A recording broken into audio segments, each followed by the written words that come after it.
Welcome to Speaking Prowess, the show that supercharges your communication and fuels unstoppable success.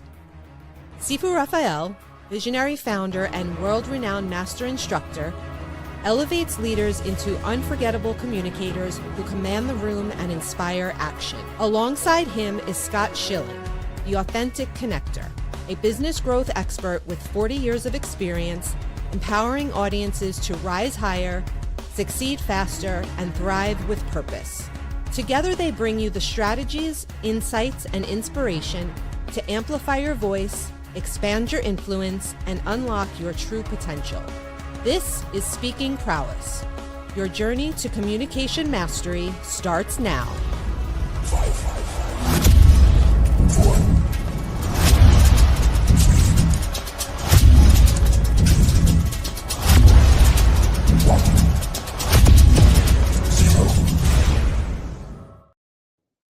Good morning, Scott. How are you? Fabulous, Sifu. I'll get better, though. You always get better. You know, one of the things I was watching the commercial for when we start the show, and you actually look way younger than you did in those videos that we have from the past. Well, that's because your vibrancy is really showing through, so keep doing what you're doing. Well, I was going to say it's because of Sifu's mind and body experience. So there you go. It's all working together, right? Exactly. Thank you. I appreciate that. You know, I mean, we have that opportunity, right? We can either let it all go and do nothing about it, or we can say, hey, you know what? The rest of my life is the best of my life. Let's go make it happen. Let's do it. Let's bring two exceptional human beings who are going to help us with that today. So let's go ahead and bring Caleb and Casper. Gentlemen. Good morning. Good morning. The topic. Yes. Let's take it one word at a time, because there's a bunch of words here. Let's start with faith, if that's okay with you guys. We'd like to take that on. Casper. Well, faith is something I definitely work to walk in every day. I'm a Christian believer, and my wife and I are deacons at our church, and we're over the marriage ministry at our church. So, you know, that's an area that we operate in on a daily basis. And for me, faith would be the reflection of the realities of the unseen world, of putting our trust and faith in God's purpose and plan for our lives. And I'm a Jesus follower, so that's a really big part of my life, is being in alignment with that purpose to which I've been created here on the earth. And it's big. It's a really big topic. So I'm really, really excited to dive into this with you gentlemen today. Yeah, absolutely. Absolutely. I'd love to hear your feel on the faith, Scott. It is confidence in the unseen and assurance of the unknown. Quite frankly, nobody would ever be in business without faith. How do I say that? Well, simply confidence in the unseen. You never know if anybody's going to come do business with you. Assurance of the unknown. You never know how the business is going to go. So by definition, anybody who has a business has faith. Now, the question is, do they recognize that or not? Very interesting. For me, my faith is very strong because, yeah, I do believe in God. But even if you don't, I believe in it. Even an atheist has to believe in something. Right. So there is faith everywhere that you look. And some people don't want to talk about faith because they think it's a religious aspect. But for me, it is. But I believe that faith, and we said it's believing in the unknown. Because we don't know what tomorrow is, but we have faith we'll wake up. At least I do. I pray every day that I'm granted that wish, that I will wake up tomorrow and I will be better than I am today, because that's the goal I have every day. Absolutely. I think that's the biggest thing. And too many times people tie it to religion. And again, I'm a Christian, I'm a Jesus follower, but I've said this on stage in Singapore, a 10% Christian country. If you do math, that means there are more non-Christians than there are Christians, right? And I said, it is not my job to convert you to what I believe. It is my job to be a living example of what I believe. And therefore, if you see something you like, let's go ahead and talk about it. And I think that that's the biggest thing. Again, seafood, to relate what you say. Yes, faith is many times tied to religion, but it's actually more tied to belief. And where's your heart? What do you believe in? And again, by definition, confidence in the unseen, assurance of the unknown. We don't know a lot of things that are going on, so we have faith that the world is working towards. Now, that's also the definition of fear. Confidence in the unseen, assurance of the unknown. The only question is, which side do you take? Do you take the positive side or the less than positive side? Do you take the one that's working for you or one that you believe is working against you? And that's why I think this is going to be such a fascinating show, because we've got such amazing expertise here in our guests. Yeah. I have a quote from Tony Evans, a famous pastor. He said, "Faith is not about how much you believe in what you believe. Faith is about believing that the one you believe in is believable." Love that. Tony's a good pastor on the south side of Dallas. So Yeah, exactly. Yeah, no, that's really good. I like what we're stirring in here so far. I just wanted to go back to something that Scott was saying there. It's just that faith, we all have a choice, each one of us four here, as well as our audience. Faith either in light or darkness. We're going to put our belief that something's going to manifest, and we get to experience that choice every single day. Faith is purpose in motion. That's what it is. It's when we are aligning between our purpose that we're here on the earth for, as placed by God, and also the active participation of that faith. There's no choice but to activate something. We can't be a bystander. We have to choose light or darkness. I like to say there is no neutral in the land of the spirit. You're either going to be on team good or team darkness. There's no in between. No team dim, right?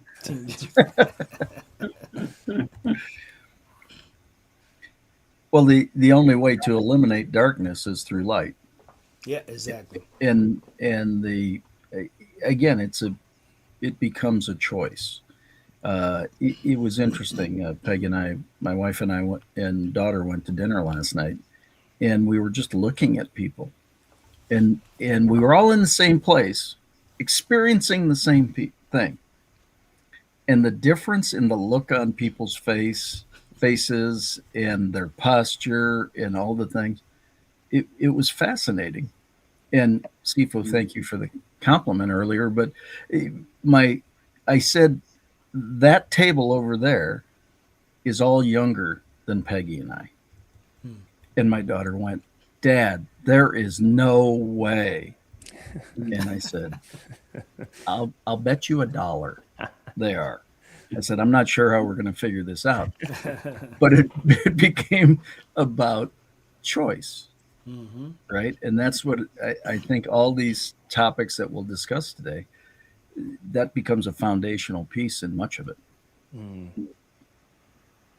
I think it's also the choice of how we see ourselves, right? That's the faith that we have in ourselves. There could be somebody who's 40 years old, or 38 years old, or 52 years old, and they'll say, "I'm old." And I'm like, Henry Ford said it. If you believe it, you are, right? So there you are. You're old. My God, can I get you a cane or a walker? But if that's not what you want, then stop saying the word old. I transformed a young lady, and I call her now a teenager.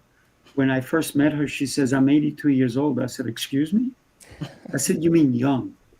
I said, "Because most people who are 82 years old wouldn't be here with me today. They wouldn't be doing the things you're doing. So you're young. So stop this old nonsense and let's live," right? And so now I call her a teenager, and she cracks up every time. And I said, "Because you're doing things like teenagers do." And if we allow ourselves to have the faith in ourselves, then we can accomplish so much more than even other people give us credit for. Let's not wait for other people to give us credit. Give it to ourselves, right, first, and then we can help other people. So yes, age is a number, And how you define that is your identity. Yeah, I think faith to me is the opposite of fear, because people are so fearful they're unable to do anything, right? But faith gives us the thought that no, I have the faith that I can accomplish this, or I have the faith in God, obviously, but I have the faith that our world is not going to blow up tomorrow or whatever. I just have that faith. I'm not fearful of those things. I'm not fearful what's happening on the news today, right? I'm not sitting in my basement worried about whatever. I don't have that fear. I have faith. And as believers, even as Paul and Silas were in prison, or Daniel's in the lion's den, it's like, no, I have the faith that even if I personally don't survive this, I'm going home, right? So we have that faith that at the end of it, we're going to be back home, with the Father. So.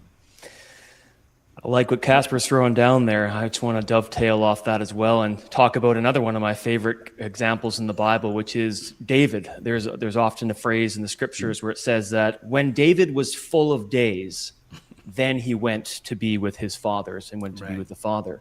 It wasn't before full of days. It was until he was full of days. And for me, when I got on an airplane, or I go out into the street, or I just doing something basic day by day, faith for me is knowing that I'm in the center of God's will, in my purpose, and that nothing's going to end until God says it's going to end. Right. And when we live on that perspective of not looking behind the bush that something's out to get us, then that fear lifts off our shoulders, as Casper is talking about. But that's what it means to be intentional with faith, not just to allow something to happen, but to be a participant with God, knowing that we're in the right place at the right time. This morning, me, Sifu, Scott, Casper, myself, audience listening to this, you are in the right place at the right time. You could be doing anything else, but you're here with us. That's not an accident.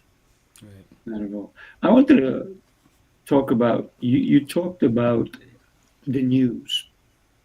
And I got to tell you, when I was younger and naive, I used to watch the news. Now I have faith that the news will come to me. Yeah.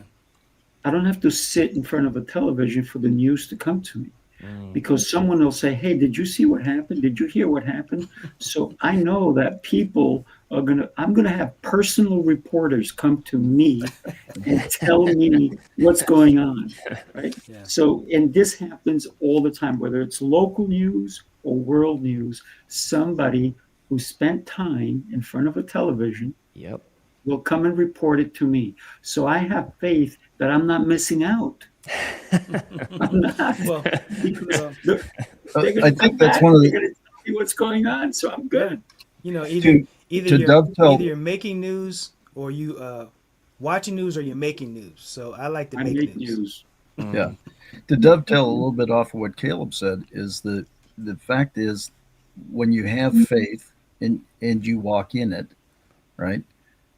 There's a huge amount of peace that comes upon you, right? Through my near-death experience and coming through all that, I believe I discovered the equation to total peace. God's plan and timing is perfect, plus all things work together for my good, equals total peace. When you sink into that and you allow the fact that everything is happening exactly as it's designed to. Yep.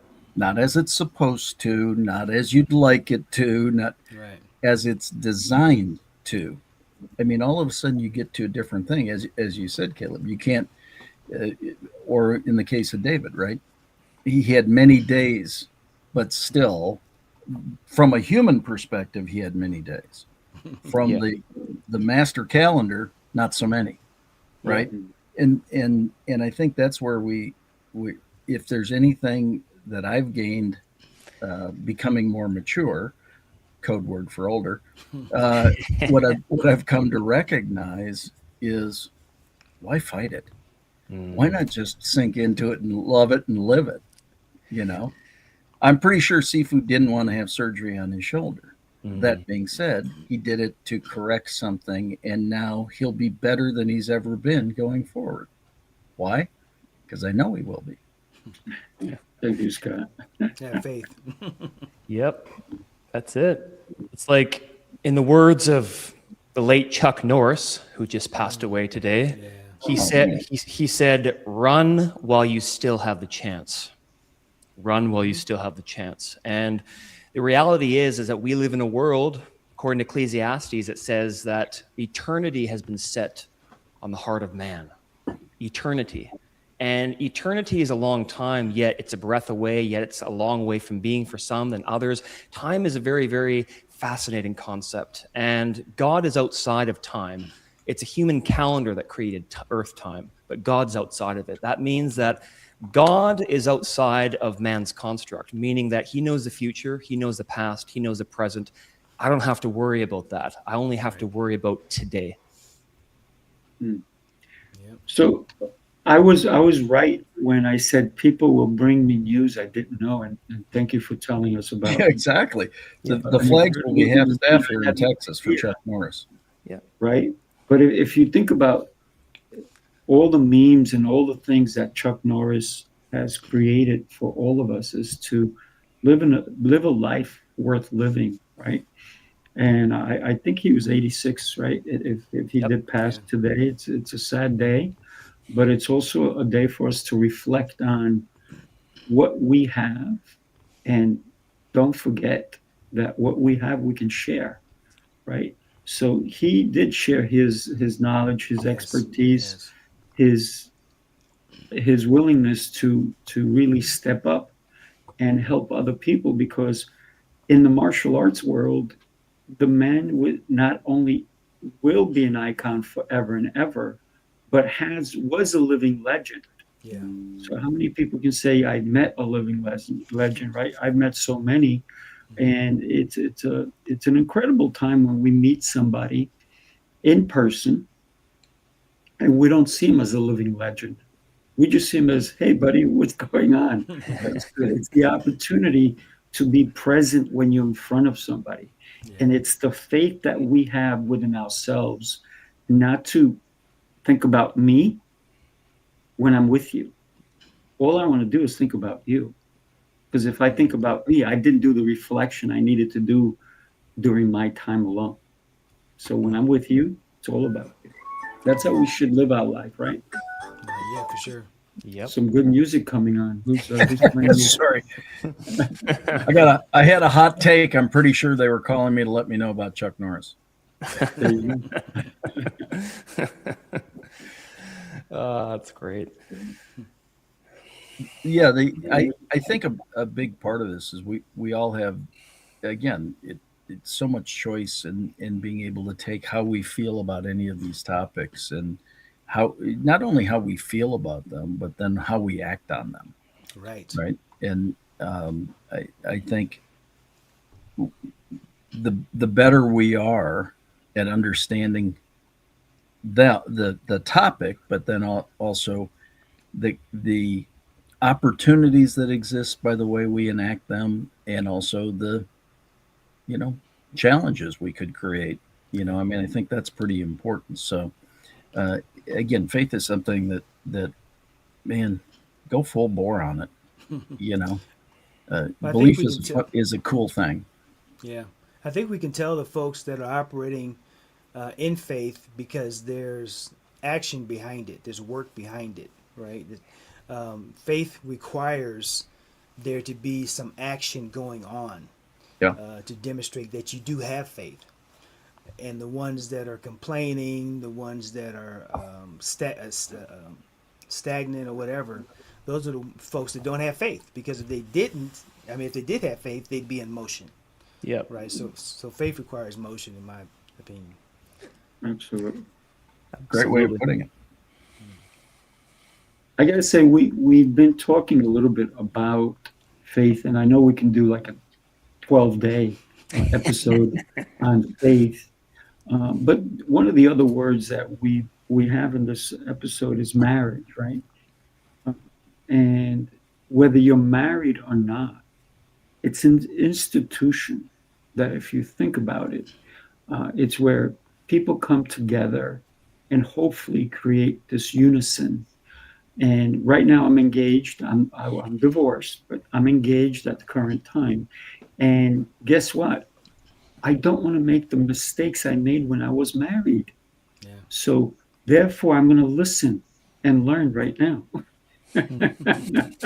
Well, Let me write well, that down. well, marriage is something my wife and I talk about a lot because we are marriage coaches and have been for the past 18 years. And marriage is the foundation; it's the bedrock of our society. You know, without a happy, healthy marriage, that's when societies start to fall apart. And we're actually seeing that in our lives today. You know, the marriage rate, the divorce rate in America, at least, in the world, is about the same as it is in the Christian community, and that is unacceptable in our minds. You know, that's our goal, is to change that, because the world should be looking at Christian marriages as like the gold standard, right? That should be they should be looking at Christian marriages and say, "Wow, man, how do you guys do that?" And you say, "Well, you know, it's God, Jesus, you know, it's it's our faith, right?" But that's not the case right now, because a lot of the Christian marriages, they are Christian and they are married, but they're not biblically in alignment with God. Because if they were, then they wouldn't have the problems they're having, in our opinion. So that's our goal, is to change that. It's good stuff, Casper. I myself am not married. I'm actually one of the guys that is still single at the age of 38, and I have been very, very patient for the Esther and for the Ruth to come across my path. But I have a high standard, and that's not saying any judgment on anybody, but my standard is very high.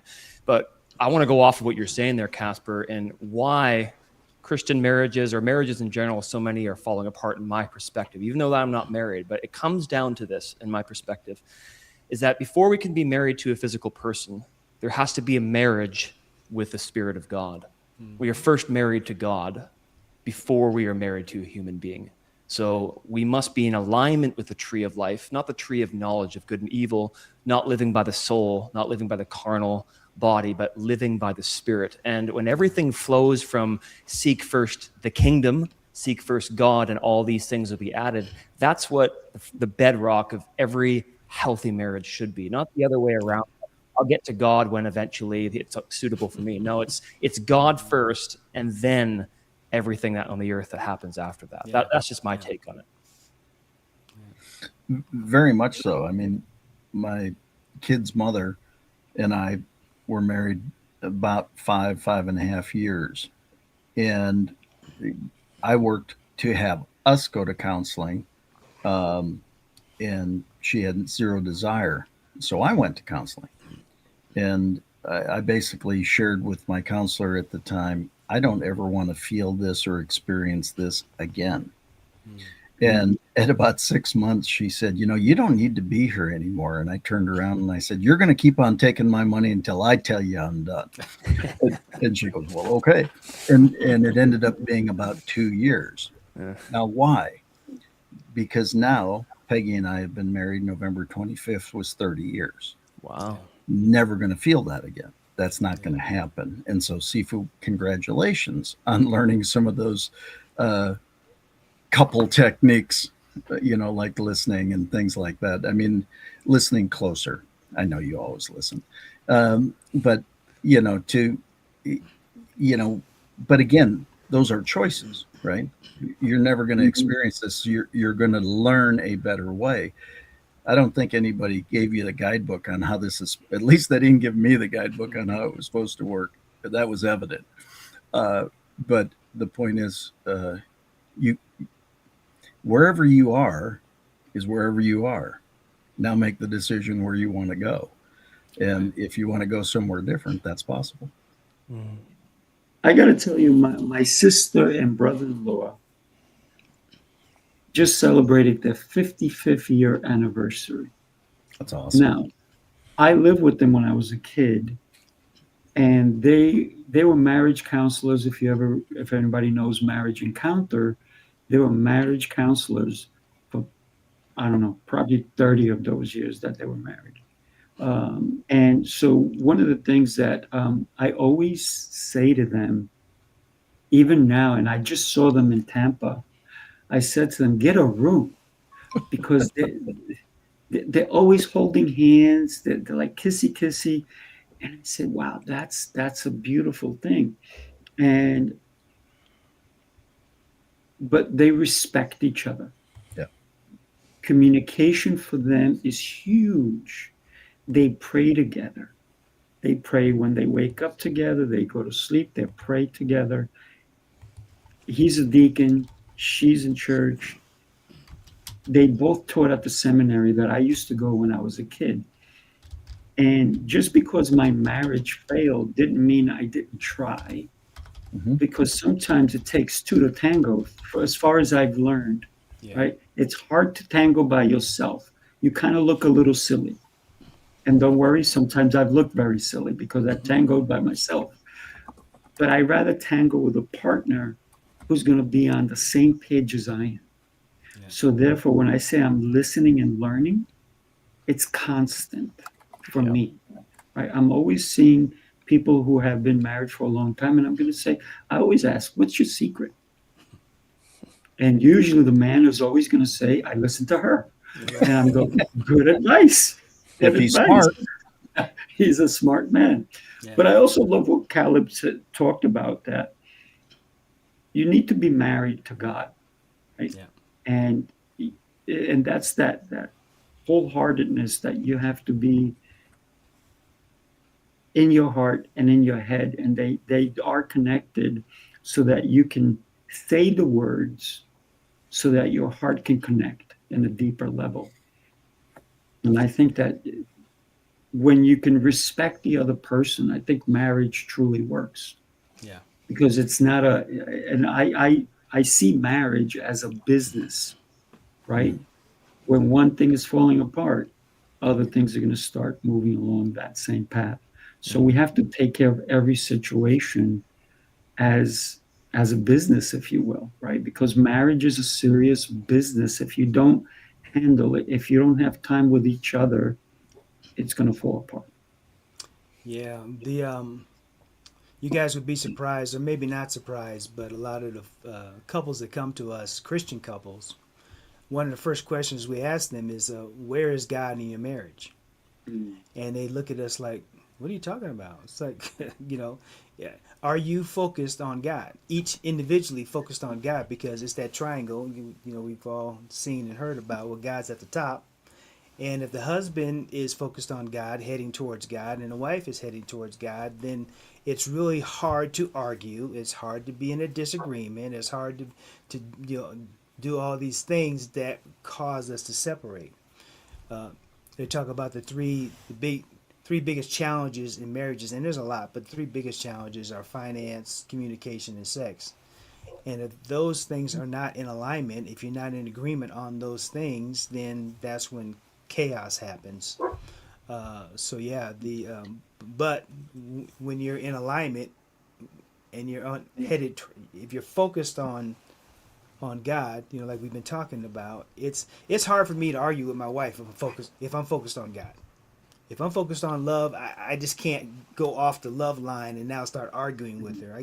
If I'm on the love line, it's just, okay, let's just work through it. And we've been able to, over the years, get rid of all the little stuff. Because a lot of times in marriage, you have these things that keep building, right? And then it could be socks on the floor or whatever. But anytime you get into an argument, you go back to the corner or the closet or underneath the rug, you pull out the socks on the floor. And by the way, your mother said this, and by the way, your sister's doing this. You pull all these things in. But if you get rid of those things one by one, when you do have a disagreement, and disagreements happen, right? But when you do have it, there's nothing to go grab. So you just deal with the one disagreement. And typically, Cheryl and I can get through it in a matter of minutes, so we can move on, and we don't have to try to. There's nothing in the closet, for us to go grab. So those are the kind of things we try to help couples do: is to get rid of those little things, so that you can focus on the main thing, which is God. Focus on that, and keep your marriage happy and healthy. I liked what Casper you're saying there about both the man and the woman running towards God. It makes me think of the greatest example I can think of right now for the first marriage on the earth was in the Garden of Eden. Yeah. Was in Eden, where Adam and Eve walked with God. What does that look like? Well, it means side by side with God. God was a part of their marriage. And here's a thing that religion tries to twist, especially in Christianity and in religion. Fortunately, it's been butchered a lot, is that, oh, well, there's some sort of blueprint for the woman is supposed to be submissive under the man and the man's supposed to be able to control everything. Well, actually, that's a result of the curse, because when the curse entered, it said, your desire will be for your husband who will rule over you. That wasn't in the garden before that. In the garden, they walked with God side by side, and there is a submission one unto another as unto God. That was the original design. And I think in a world of hierarchy and structures, we've lost the way. But one of the fruits, for example, the best fruit I can look at is my parents. My parents have been married for over 40 years, and my parents have modeled to me and my brothers a healthy collaboration of submitting one unto another as unto God, because in heaven there is no hierarchy in a marriage, and I will stand on that. I love that. That's from Adam and Eve right here. Yep. Adam and Eve. Absolutely. I see them. So, Casper, so what that tells me is that your closet needs to be clean, people. Clean your closet out. Yes. And we have Let me tools share for this that, with right? you We guys. have tools for that. Let me share this with you. You followed the rules, tried the restrictions, counted the carbs, the steps, and the failures. You're not lazy, you're exhausted from doing it all without real change. What if the problem isn't you, but the plan? Sifu's Mind Body Method is a 90-day transformation built on 7 unshakable pillars: mindset, movement, nutrition, hydration, fasting, journaling, and faith. This isn't another shortcut. It's your structure, your strength, your reset. You don't need harder, you need better. Ready to begin? Start today. Figured I'd share that with you guys. Woo! Yes, sir. Love it. Yeah. The Go ahead, Scott. Well, I was trying to think. I was going to jump off of what Caleb was saying again. I think the path is that my platform for a long period of time has been to return respect, honor, and dignity to the planet. That's not just for everybody outside. That's also within the marriage as well, right? We don't always agree. We don't have to agree. But we should respect each other and all that.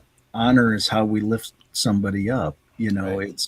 It's not taking shots at your spouse in public and then going home and going, oh yeah, well, thanks for making me the laughing stock. There's not much respect there, and there's certainly not much honor, right? It's lift up, and it's Peggy. I affectionately call my honey bear, and I can tell you, it's very interesting. I have friends, 20 friends from 20 years ago that will call and go, hey, how's honey bear? They won't say her name, right? Yeah. But that's the process of lifting up. And then dignity exists, right? So the respect, honor, and dignity isn't just for the world, but it's also within, spouses and things like that. And that's the part that you see, unfortunately, so much of the opposite, right? The belittling or the taking little jabs or the whatever. Now, does that mean your spouse doesn't do anything that ever aggravates you? Oh, heck no. But at the same time, you probably do the same the other way, right? Oh yeah. And so when you fall into that respect mode, it's really amazing what that does, because you're a team here on the planet, right? I got to say that a lot of times when your partner gives your name or calls your name, you always hope it's that endearing name, Yeah, not something else. no doubt. And so my fiance, I got to tell you, I have the absolute best relationship with my partner, my fiance. And I can't even tell you if we've ever fought. We may disagree, Yeah, but fighting, it's not for me. no. Yeah. If she ever wants to fight, I'll say, let's get in the ring. But otherwise, we're not doing it. It's not worth my time. And it's not worth her time. And we understand that, right? And by the way, she has like 8 or 9 different names for me, and they're all endearing. And some of them are very funny, right? And when she calls, the one time she called me in public, one of those names, I was like, what? Who are you talking to? Kind of deal. And she's like, oops. And so it was kind of funny. And we always joke. And one of the things that I find that is really incredible for our relationship is that we laugh together every single day. There's laughter in our home. There's laughter when we're out. We're always laughing. And I think that's also magic, because that's the communication we have with one another that we can release. And I think laughter is a great asset or tool to have in marriage as well. This is my thoughts anyway. Yeah, one of the things that we teach in our coaching is compartmentalized Christianity, and what I mean by that is we are Christian at church, and maybe Christian out in public, but in the home we're not Christian. We don't act Christian. We don't treat our spouses with respect. We don't treat our kids with respect. And imagine if you went to work and started arguing at your coworker and your supervisor. You wouldn't be there long, right? You know, they show you the door. They said, we can't operate this business with you arguing with everybody every day. You're out. But yet we go home and we argue with our spouse, and we're kicking stuff around and maybe kicking them around or whatever. You know, that is not a godly man or woman to do that. So I look at it as compartmentalized Christianity. We have decided we'll be Christian at church. And I joke about it with the people at church. I say, yeah, we're Christian here, and we're loving and hugging on each other, and bless you, brother and sister. And then headed to the car in the parking lot, we're fussing with our spouse on the way to the car at the church. So I'm like, guys, we've got to do a much better job at communicating with each other in a respectful way, in a Christian way, if we ever hope to have happy, healthy marriages. You brought up the parking lot, brought up the image of you just came out of a great service, and yet somebody pulls out a little bit ahead of you, and Yeah. you lay on the horn because they jumped line. Gestures. It's like, what the heck? I tell you, whenever I'm driving and somebody gives me a hand gesture, I think that they think I'm number one, because that one finger that goes up, I'm number one. Thank you so much. I appreciate you. Yeah. You're number one too. But I don't give them the same finger, right? That's right. It's all how you accept the input. That's it. So I'm accepting. That's a gift. Thank you. You think I'm number one, and so the next part of our conversation, we've gone from faith, we've gone to marriage, and now we're going to purpose, because the whole topic is building a great life. And I think that all three of those really combine into how do we build a great life if we don't know our purpose in the life we're trying to build. Yeah, we got to see the links. Sorry to for a little plug in there for the SeeLink, but we have to see the links around us, whether that be in our day by day, whether that be in dreams of the night season, whether that be in our own DNA of design or design type. There's 7 different design types. There's the seer, there's the activator, there's a navigator, there's a catalyst, a steward, the builder, the healer. I need what Scott has as much as I need what Casper has. I need what Sifu has. I need to release what I have.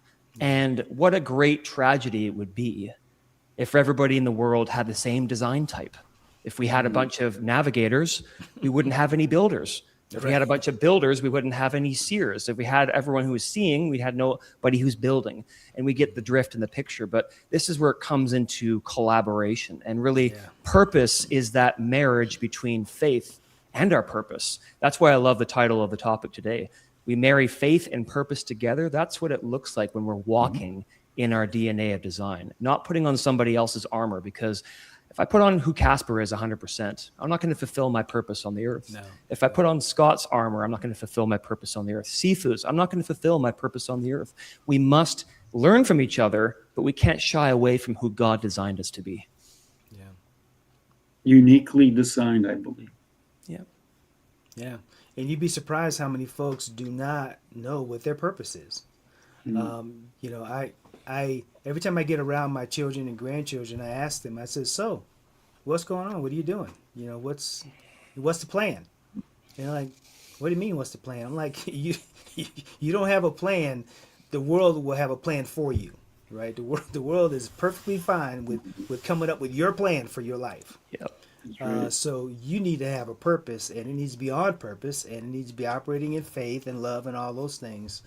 But that's how you know you have a good purpose, because it's not harming people, it's helping people, right? It's not, if your purpose is burning down a building, that's not of God. That's something else. Yeah. Right? So your purpose needs to be a purpose that is intentionally helping someone, lifting somebody up, improving their lives and your lives as well, of course, but helping someone improve their life so they can find their purpose and they can also be helping others. Yeah. Yeah, I don't think there's any doubt about it. Purpose becomes that guiding light. It becomes the lighthouse, right? In my years with Jack Canfield, he taught a process and we created our life purpose statement. Mine has not varied since. To inspire and empower others to serve humanity through living their life's purpose in spirit, love, and joy. My purpose is to help people be on purpose. And so shows like this become totally on purpose, right? But that life purpose statement then gives you a filter by which to determine things. Sifu said, hey, would you like to become my co-host for Speaking Prowess? Let me run it through my filter. To inspire and empower others to serve humanity. Yeah, we get to do that. Through their life's purpose. Yeah, we get to encourage that. In spirit, of course. We're talking about that today. Love my wife, my family, my friends more than I ever have. Joy. This is joy. If you hang around Sifu long enough, you're going to be in joy. That's just right. the way it works, right? So the point is that life purpose statement becomes a filter. Somebody says, let's go rob a bank. Let me run it through the life purpose statement. To inspire and empower others to serve humanity. Don't think we're really doing that because this is my life's purpose. No. Their spirit, no. I'm allergic to lightning. Love, I don't think stealing is love. Joy, I might have some fun with the money, but it ain't joy, right? So now it becomes the filter with all this. That's good. It's my take and I'm sticking to it. That's awesome. Yeah, absolutely. Let me share one more video with you guys. Take a look. Unified leadership.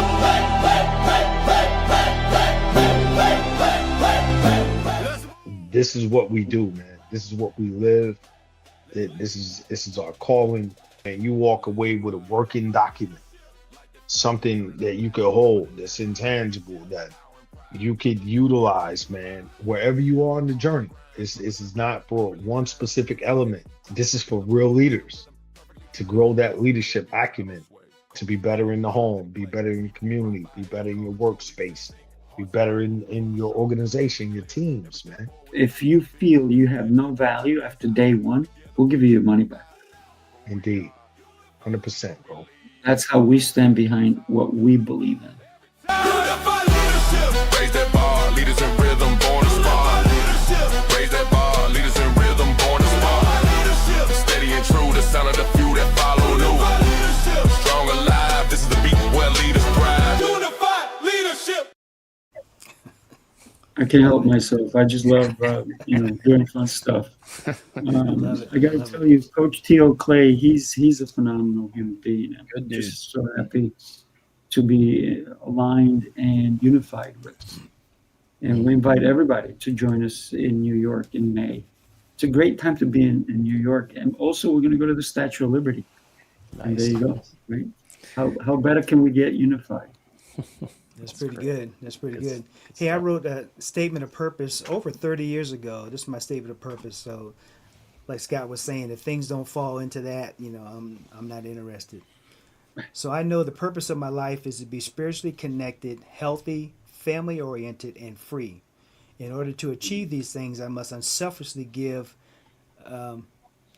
and help others obtain their goals and dreams. I must live boldly in the zone. Through honesty and integrity, I will succeed. Now I will show the world. Love it. Awesome. It's good stuff. What I wanted to bring as well, I love that, Casper. I was just thinking this conversation about Chariots of Fire, one of my favorite films of all time. And Eric Liddell, when he was running in the Olympic Games, and he quoted Isaiah where he said, "So where does the power come from to see the race to its end? From within." And then, he says, "I believe that God made me for a purpose, but he also made me fast. And when I run, I feel his pleasure." And that's it. When we walk in our purpose, we should feel God's pleasure over our lives. If we aren't feeling that, then I can be good at something. Casper can be good at something. Sifu, Scott, we can be good at something. But the good is the enemy of the God. When we're walking in God's design, we should feel pleasure over what we're doing, not just something we're good at. Yeah, that's a fact. Love it, love it. Well, it's come to that time, unfortunately. We're ending the show. And like I said, we should have a show for 12 days with the four of you guys, the three of you guys and myself. I'm going to re-listen to this, by the way. So now what I like to do is give everybody 45 seconds. Tell us a little bit about why somebody should connect with you.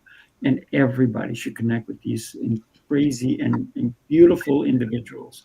Caleb, you're up. So give us 45 seconds. Absolutely. Thank you very much for having me on the show, Sifu, Scott, Casper, great to meet you. And the SeeLink, those of you who are like, "Hey, I love what Caleb said," connect with me on the SeeLink, www.calebmatthews.net, and take the DNA of Design quiz. The link's right there. You can discover one of your 7 design types. If you're thinking, "Okay, I don't know what my purpose is," take the free quiz. It takes less than 5 minutes. You can figure out what your design type is, and then you can connect with me through the SeeLink, through my YouTube, through my website, and really get connected of really seeing the links between your potential and your purpose. And that's really what it's about, walking in your purpose. So thank you, gentlemen. Thank you very much. Love it, love it. Thank you. Casper, you're up. Hey guys, thank you for this great discussion. I really appreciate you. So my wife Cheryl and I are Christian TV broadcast producers, marriage coaches, authors, and speakers. And we are really excited about helping couples divorce-proof their marriage. In fact, we have a one-on-one intensive course that we offer for 7-figure income earners to help them stay out of divorce court. We have a live podcast we do every Sunday. We're getting ready to start up a live love talk every Wednesday evening. So more on that. We have a MVP Love Hub community, a God-centered community where we have singles and married couples gather. And we have training and coaching and access to all of our media and audio and video library. So that's a great place to start. You can go to IAMLoveBuilders.com. .net to get more information. That's IAMLoveBuilders.net. Thank you. Appreciate that. Yeah. Scott, my friend, you're up. I am an executive mentor, a sales trainer, international speaker, and I just love chatting with people. I love helping people with their messaging and their communication process, and ultimately making more money through closing more deals. And the vast majority of people have such great offers and great services. Sometimes they just don't recognize exactly how to present it. I help do that.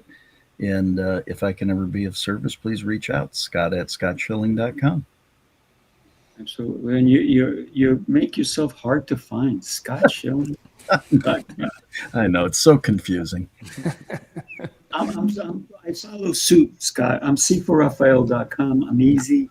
I'm a founder. I'm an architect of your life, from getting on stages to all over the world to helping you live your life to the best of your abilities, because we are God's gift and we need to shine every day. So reach out. Let's have a conversation. Let's find out where I can help you shine your light. Thank you, everybody. Do me a favor. Share this show with somebody that you don't even realize needs to hear it. They'll love this show, and they'll love the messages that were delivered today, especially if somebody's going through a hard time at this point. Yeah. Let's shine the light on them. All right. God bless everybody. Have a beautiful and respectful guys. rest of the Thank you, guys. Take care. Have a fabulous day, all. See you. Yeah. Take care.